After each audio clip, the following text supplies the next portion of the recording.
This morning, let us give praise to our God. For the door, for His door is wide open. And anytime of the day, biskan unsa man ang adlaw, ready mo release si Lord og milagro, blessing sa ato. Hallelujah. I believe breakthrough is coming. Do you believe in that? Amen. Lipayon nato itong buhay na Ginoo Igsoon. Hallelujah.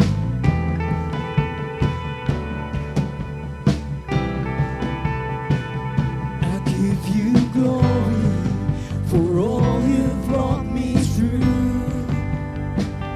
and now I'm ready for whatever you want to do. I'm moving forward to follow after you. Hallelujah. And now I'm ready for whatever you want to do. Are you ready?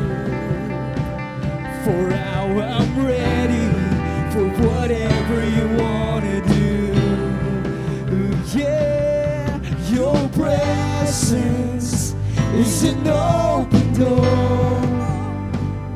We want you, Lord, like never before. Your presence, Lord. Your presence is an open door. So come now, Lord, like never before. Amen.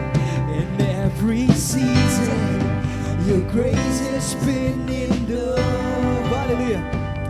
And I'm believing the best is yet to come. Do you believe in that?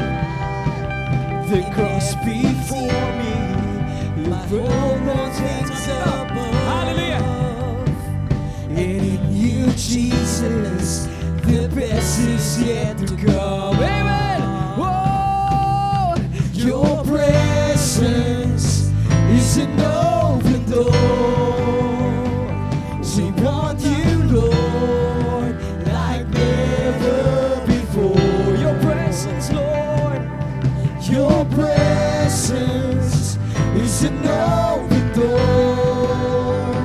So come now, Lord, like never before. Hallelujah. Andam na ba mo to receive the breakthrough? Hallelujah. Gusto na ito itong palakpak.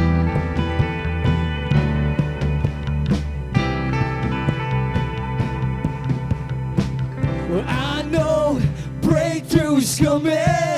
By faith, I see a miracle.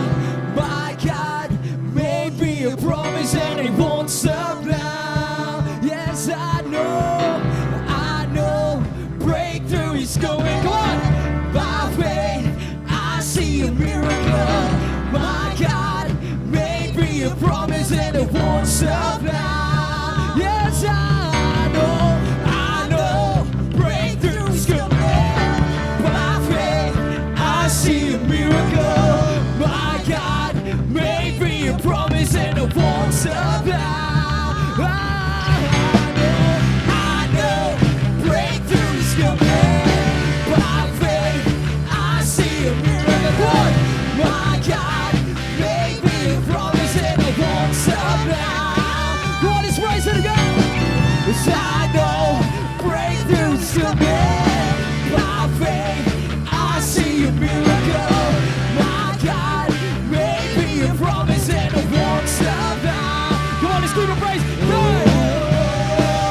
Say how we sing so. Hallelujah.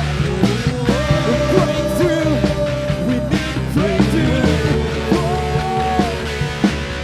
Your presence is an open door. We want you, Lord, like never before. Come on, sing it out. Your presence.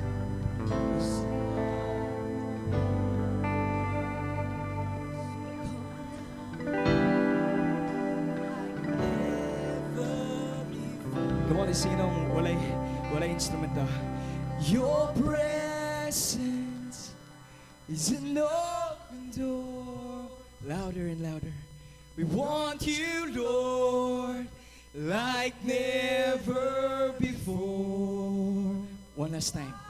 Your presence is an open door. So come now, Lord, like never before. Hallelujah! Come on, let's give him a praise. We want you, Lord. We want you more and more, Lord. Hallelujah, Lord. Thank you, Jesus. Woo. You know what? God is faithful to us.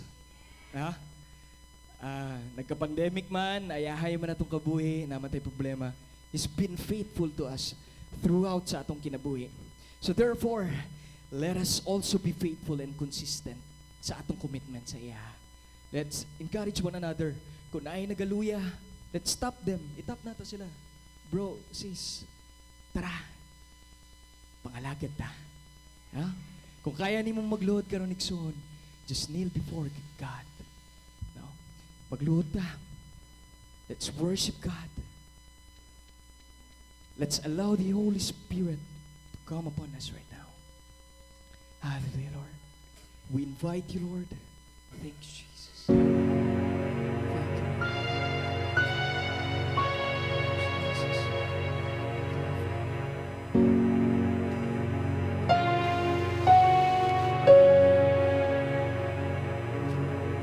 Ang puso ko'y tinutulog sa'yo. Nagpapakumbaba, nagsusumamo, pagkindapatin mo. Ikaw ay mamasdan, makanikaan, sa'yo ay pumisan. Ang puso ko'y tinutulog sa'yo. Nagpapakumbaba, nagsusumamo, pagkindapatin mo. Ikaw ay mamasdan, makanikan, sa'yo ay pumisan. Loobin mo ang buhay ko'y maging banal mong tahanan. Luklukan ng iyong wagas na pagsinta. Daluyan ng walang hanggang mga paborit pagsamba. Maghari ka, O Diyos, ngayon at kailanman. Worship you.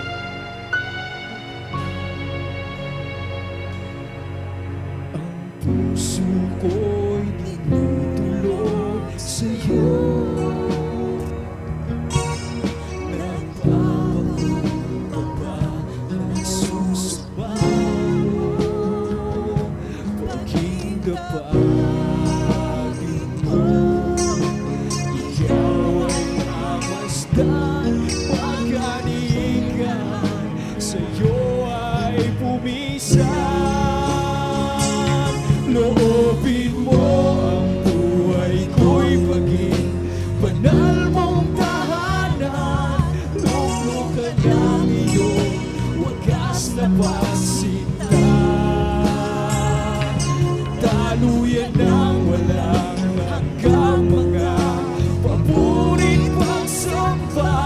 Maghari ka, O Diyos, ngayon at kailanman.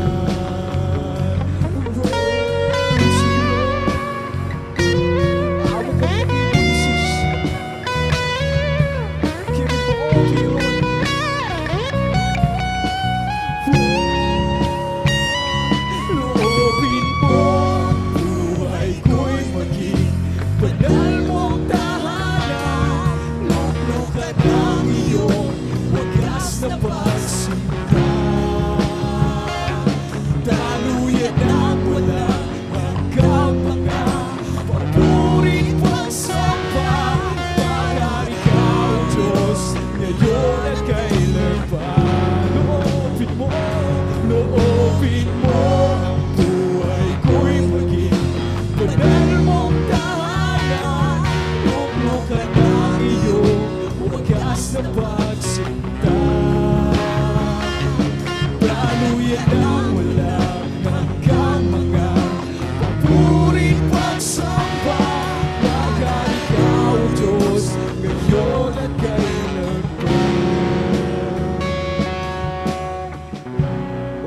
thank you. Thank you, Jesus. Loobin mo ang buhay ko'y maging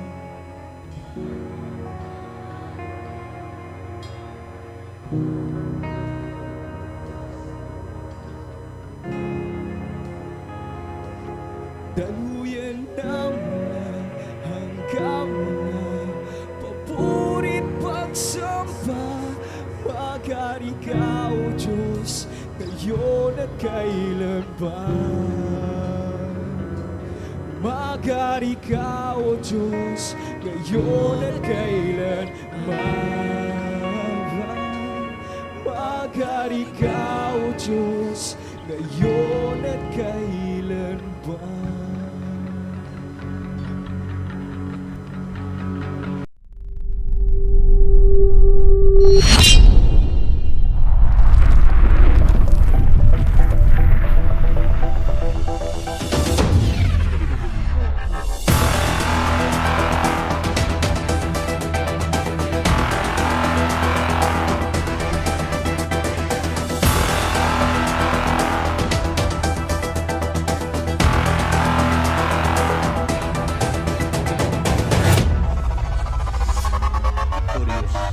Make every effort.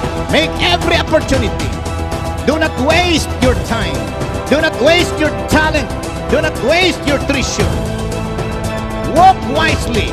Huwag magsayang ng oras. Ating isuko ang ating sarili sa Panginoon.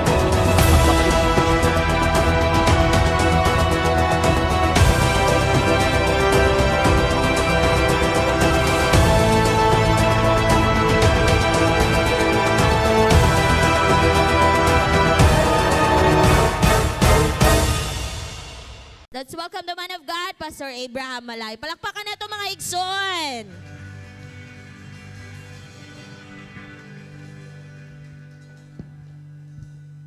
Purihin ang Panginoon. Dakila ang Diyos. Kayo po ba'y umibig na? Taas ang kamay ng lahat na umiibig. Yung umibig pero ngayon ay di na gaanong umiibig, wag nang tumaas ang kamay. Just like the apostles, all Christians are told to influence the world at all times to have a right relationship with God. Manalangin po tayo.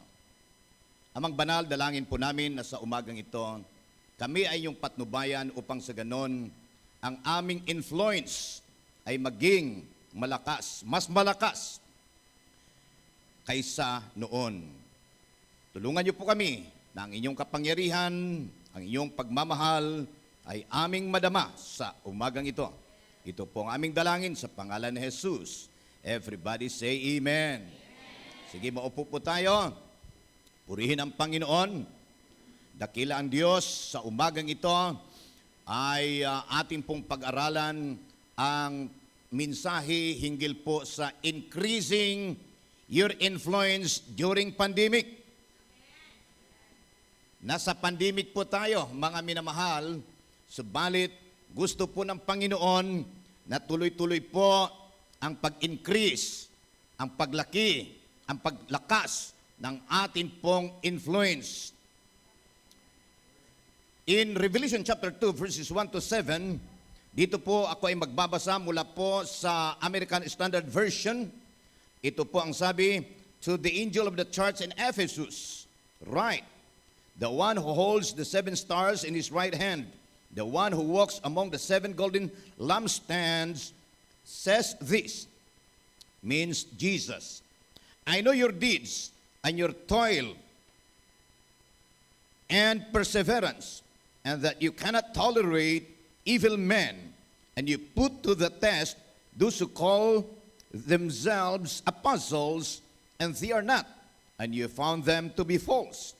And you have perseverance and have endured for my name's sake, and have not grown weary. But I have this against you, that you have left your first love. Love is very important. Say amen. Therefore, remember. Sabi natin, remember. From where you have fallen, and repent. Sabi natin, repent. And do the deeds you did at first. Means, repeat. Or else, I am coming to you, and I will remove your lampstand. Ibig sabihin dito ng lampstand is influence. Katulad ng asin na wala ng alat, wala ng lasa, ganon ang mangyayari sa isang simbahan o mananampalataya na walang pag-ibig. Walang liwanag. Yet, this you do have, that you hate the deeds of the Nicolaitans, which I also hate. He who has an ear, let him hear what the Spirit says to the churches. To him who overcomes, I will grant to eat of the tree of life, which is in the paradise of God. Dito po, sa talatang 1-7 ng Revelation chapter 2, ay makikita po natin ang at least tatatlo na mga advices in increasing your influence during this pandemic. Napakahalaga pa rin po na mag-i-increase yung ating influence, yung ating leadership, yung ating command, yung ating pong kapangyarihan para sa ikabubuti ng ating pananampalataya at kapwa mananampalataya at maging na mga tao na hindi nila alam ang katotohanan. Mga minamahal, nais ko po na ibahagi ang mga talatang ito upang sa ganon ay ating pong ma-evaluate yung ating situations at ma-correct po natin ang dapat i-correct, or we are going to resolve to do the demands of the times to increase our influence even in this time of pandemic. Hindi po madali. Amen? Now, gusto ko pong pasimulan muli ang atin pong pag-aaral sa pamagitan ng pagbanggit ng Book of Revelation. Ito pong Book of Revelation, which is supposed to be 4 na bisis na ninyo nabasa o 5 bisis na ninyo nabasa. That means if you did not read, you don't believe, or perhaps you don't love, or perhaps you did not hear. The Book of Revelation was written by John. Sinong ang sumulat? Si John in the late 1st century, around 96 Common Era, or after the death of the Lord Jesus Christ. 96 years around. While he was exiled in the rocky and rough island of Patmos, mga around 101 to 105 kilometers straight line mula po sa Ephesus ang distansya ng Patmos. Now, ito pong si Juan, in his old age, John was supervising the Christian churches in the Asia Minor, which is the modern Turkey. Sino nakapunta na sa Turkey? Sino nakakain na ng Turkey? Okay. Habang siya ay nagsusupervise ng maraming mga simbahan, bagamat pipito lang ang simbahan na binanggit dito, but many churches were being put up after Jesus Christ rose from the dead and went to heaven. Siya po, he was banished by the Roman Empire to lessen his influence in the society. Pinadala siya doon sa island of Patmos, actually exiled, para mabawasan yung kanyang influensya sa sosyedad tungkol sa Kristyanismo. At yan po yung ginagawa ni Satanas. Harangan ka para hindi ka maging influential. Sisirain ka para hindi ka maging influential. While in Patmos, in the Lord's Day, that is Revelation chapter 1, verse 10 to 11, worshiping in the Spirit in the Lord's Day. Napakahalaga pala na in the Lord's Day, and the Lord's Day, that was Sunday, but to us today, our Lord's Day depends on our commitment to God At ang sabi dito, he was worshiping in the Spirit. Means, nangingibabaw yung kanyang mithiin na sambahin ang Panginoon. The question is, how about us today? Ano ang nangingibabaw? Mayroon tayong schedule na naman ng bahan. Ano ang nangingibabaw? Yan po ang tanong at kayo lang ang sasagot. Suddenly he heard a loud voice, like a trumpet blast, and said, write in the book, everything you see and send it to the 7 churches in the cities of, ito. Dito una, number 1, Ephesus. Pangalawa, Smyrna. Pangatlo, Pergamum. Pang-4, Thyatira. Pang-5, Sardis. Pang-6, Philadelphia. At pang-7, Laodicea. At na siya pong ating pag-aaralan ang mga mensahe ng Diyos dito po sa pitong simbahan, pero isang simbahan lamang muna natin, muna ang ating pong pag-aaralan sapagkat wala po tayong enough na time para makapag-ministry po, hindi lamang sa inyo, kundi maging sa, tawag nito sa online. Now, in this series of our study about increasing your influence during pandemic, we will scrutinize o saliksikin po natin the commendation, the rebukes, and the admonitions uttered by our Lord Jesus Christ to the 7 churches were relevant in our times today to increase your influence during pandemic. Iba kasi, nawala na talaga ng pag-asa. Nawala na sila ng pag-asa. Pero ang totoong umiibig sa Diyos ay palaging may pag-asa. Tingnan mo nga itong kahit mga matatanda na, dahil umiibig, grabe ang pag-asa. Kahit hindi nakatira sa Baliti, Lagaw, malapit yan sa pag-asa, magkatabi, mayroong pag-asa dahil umiibig. Say amen. Mukhang nabibingi yung iba. Now, the commendations, rebuke, admonitions uttered by our Lord Jesus Christ to the 7 churches. Now, based on observation and table survey, ibig sabihin nagsaliksik din po ako. Generally, people are negatively affected by the pandemic. Say amen. Both socially and financially. Mentally pa. Ang iba, physically pa. Now, ayon sa summarized report, the economic and social disruption caused by the pandemic is devastating. Talagang nakakalula, nakakasira. Tens of millions of people are at risk of falling into extreme poverty, while the number of undernourished people currently estimated at nearly 690 million. And this would increase by up to 132 million, means additional 132 million by the end of the year.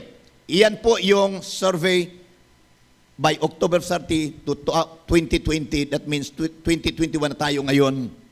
Possible, naganap na po ito na ang paghihirap ay talagang totoo. Mga minamahal, sa araw na ito, we will begin studying the Church of Ephesus. According to the book of Revelation, na nasa inyong Biblia, the Church of Ephesus is generally known as the loveless. Sabi natin, loveless. Ibig sabihin, walang pag-ibig. At tinawag pa sila na careless church. Okay lang sa inyo yun? Tawagin kayo na loveless at saka careless na mananampalataya. Hindi ano? Now, let me continue. The believers had lost their fervor. Ibig sabihin, their passion, yung kanilang pagmamahal, their intensity of loving God, ay nawala yun. Nawala. In this text, first love can be restored if we remember the goodness of God. If we, being loveless believers, ay magsisi, and if we repeat what is necessary. Kaya gusto natin, kung halimbawa man tayo ay wala sa tinatawag na pagmamahal sa ating Panginoon, pagmamahal sa ating paglilingkod, mayroon po tayong 3 advices na makakatulong para po tayo ay hindi po pagsabihan ng Panginoon na mawawalan ka ng influence. Let me share to you the first advice. Gusto nyo? Yung mga tao na self-righteous, mga tao na contented sa kanilang karunungan, mga tao na contented sa kanilang pera, kadalasan yon ay ayaw humingi ng advice at ayaw makinig.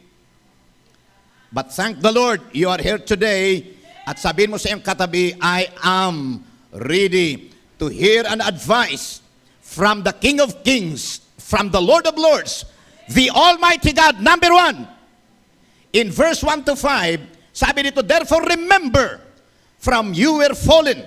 Hindi ko nabasahin ang lahat, nabasa ko na kanina. It means, remember the goodness of God.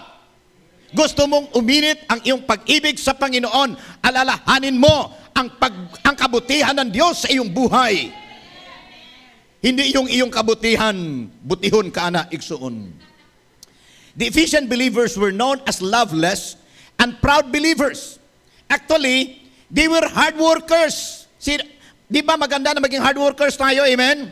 They were long-suffering in the name of the Lord, intolerant to mistakes and evils, strictly or meticulous, mabusisi. They don't immediately believe on the claims of other people about being a part of the Jewish community sapagkat maraming mga tao doon na gusto nila na hindi sila sasamba sa emperor ng Roman Empire at yung Jewish sect ay pinapahintulutan na wag sumamba kaya magpahudiyo-hudiyo din po daw sila.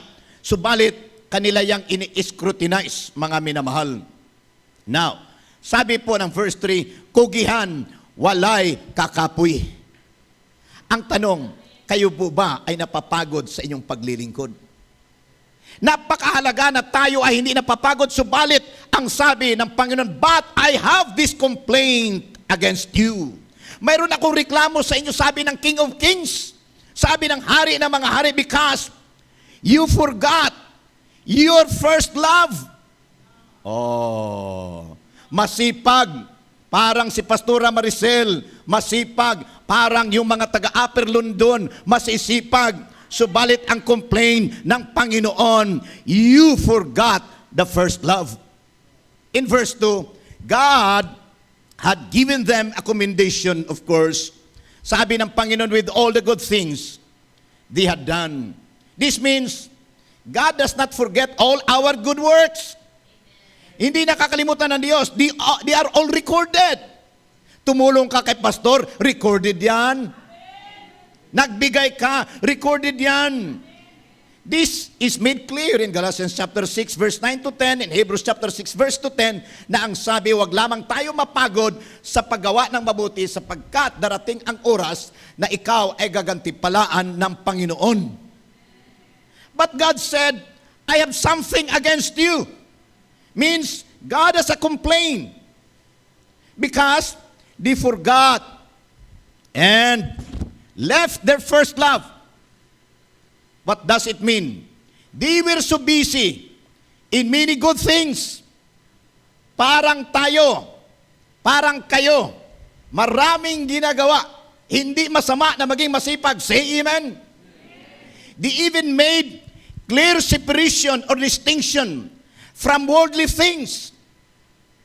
Talagang ayaw nila yung kasalanan. But they forgot adoration. Ibig sabihin, kinapos sila. Wala na silang totoong pananambahan because of their busyness. They forgot to worship God as individual believers. And because it is difficult for them to worship individually, it is also difficult for them to worship corporately. Nakuha ninyo? Yung tao na hindi marunong sumamba sa Diyos nang habang nag-iisa ay mahihirapan na makisama na sumamba sa karamihan. na ano yan, naiilang siya kasi baka makita siya. Now, they forgot and left their personal devotion to God. Wala na silang personal devotion, wala na silang personal schedule sa Panginoon. That caused them not to linger in the presence of God corporately. Masyado nang nagmamadali. Paggising sa umaga, diretso sa trabaho.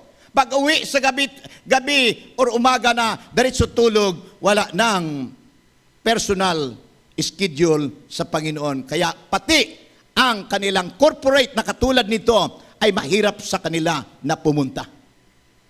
Yan po ang nangyari sa Ephesian Church. Now, let me share to you about virus. If not addressed correctly, it will spread out.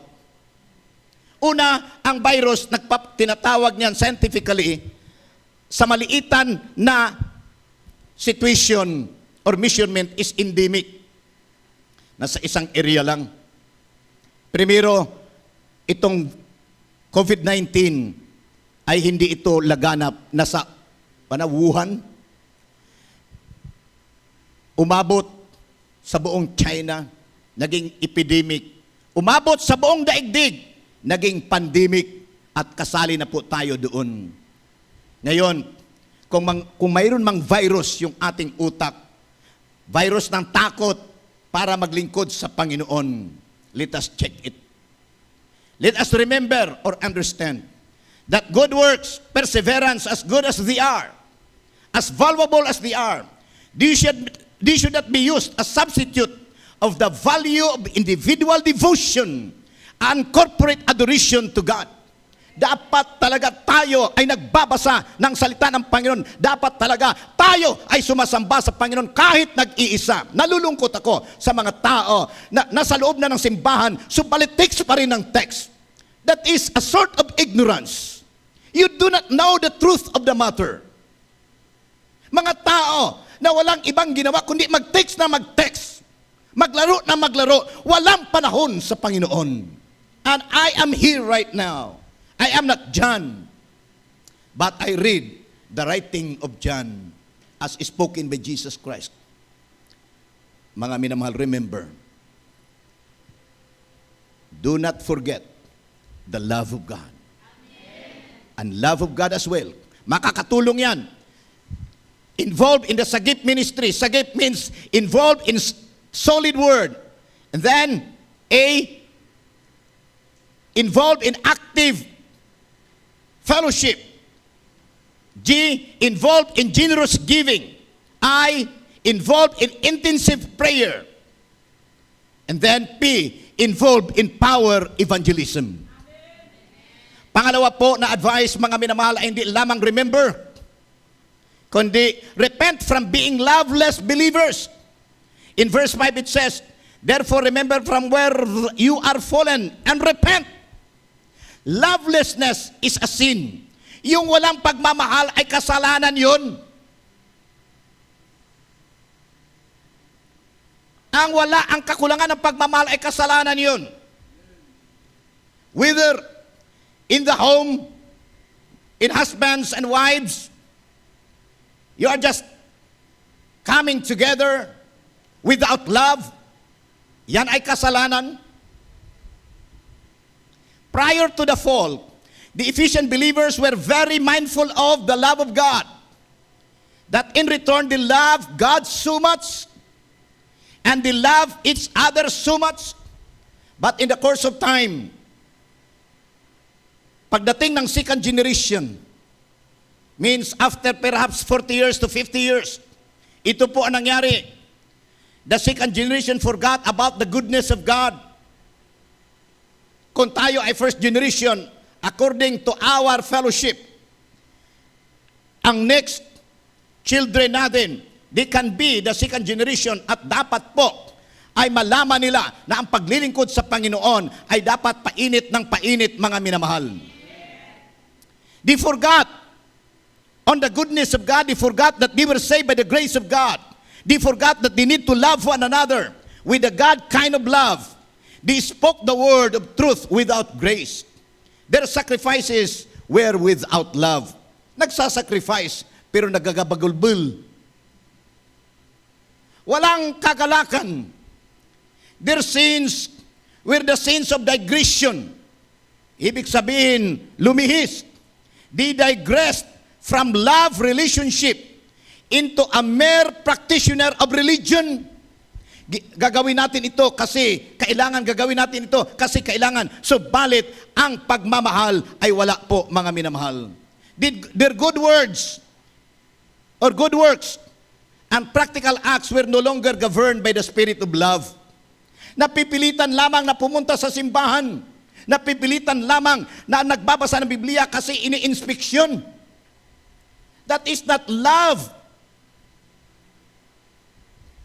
Ayo ba'y nagbabasa ng Biblia? With love. Their strictness was without love. Their perseverance was without love.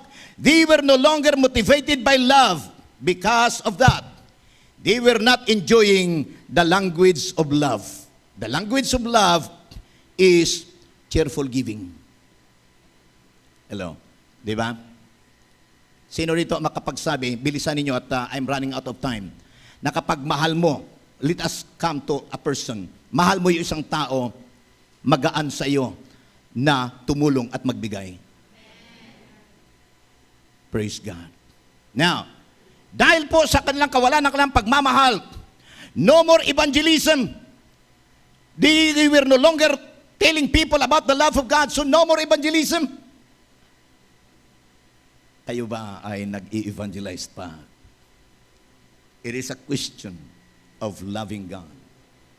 No more devotion and no more evangelization. Repent from being loveless believers. A believer who does not function as a missionary is a mission field. Kaya, ang turo niyan ay turuan uli ng kaligtasan. Kayo ba ay ligtas na? The next thing to be done is share the love of God to other people. If you are not doing it, it looks like that you are not saved.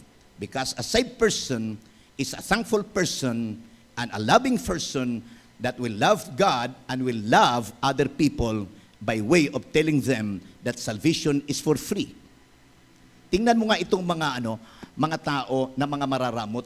Kapag mayroong mga libreng mga ganito, hindi nila pagsabihan yung kanilang mga kamag-anak na galit sila.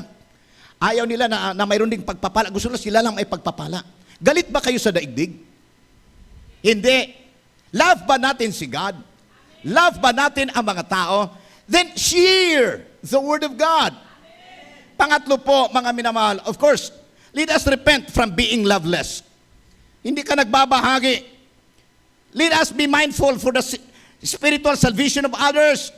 Like what Jesus said, I must do the works of Him who sent me, while it is day, for night comes where no one could work. At sabi po ni Apostol Pablo, pray for all people. That is in 2 Timothy chapter 2, verse 1. Dahil in verse 4, sabi niya, dahil gusto ng Diyos ang lahat ng mga tao ay maligtas.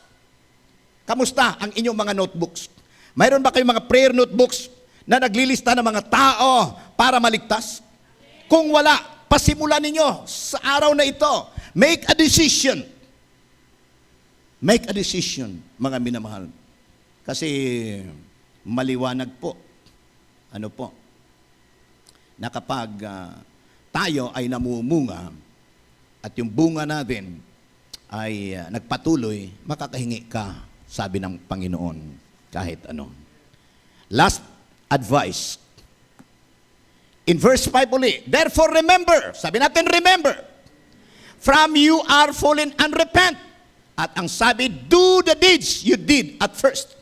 Means, in one word, repeat. Repeat on what is necessary. Kailangan ba talaga na ating mahalin ang Panginoon? Kailangan ba talaga na ating ibahagi ang kanyang mga salita bilang pagmamahal sa mga tao? The answer is yes. So let us repeat. The Ephesian church was told to remember their original motivations of love for God and for one another.